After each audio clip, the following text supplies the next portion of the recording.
일제 강제징용 가해 기업인 일본제철이 대법원의 징용 피해 배상 판결에 따른 한국 내 자산 매각 절차에 이의를 신청했습니다.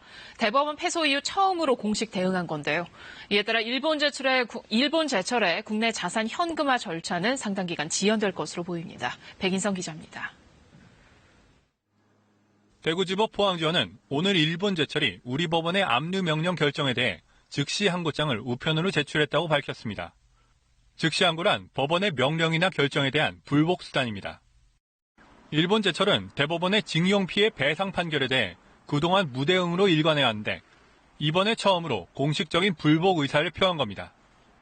자산 매각은 재산을 마음대로 처분하지 못하도록 하는 압류와 재산을 돈으로 바꾸는 현금화 단계로 이뤄집니다.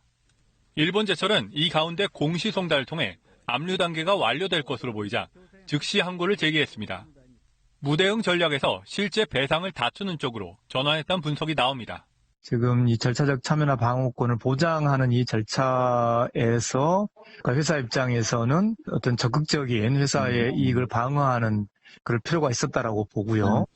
일본제철의 즉시 항고는 대구지법 민사항고부에서 심리합니다. 이번 즉시 항고는 절차적 위법이 있는지 여부가 쟁점이라 인용 가능성은 높지 않다는 관측입니다. 하지만 즉시 항고가 기각되더라도 일본제철은 다시 대법원에 재항고를 낼 수 있습니다. 또한 압류 결정이 확정되더라도 이후 현금화 단계인 법원의 매각명령 결정 과정에서도 일본제철은 단계별로 이의를 제기할 것으로 보입니다. 따라서 올해 안에 강제징용 배상금이 지급되기는 쉽지 않을 전망입니다. KBS 뉴스 백인성입니다.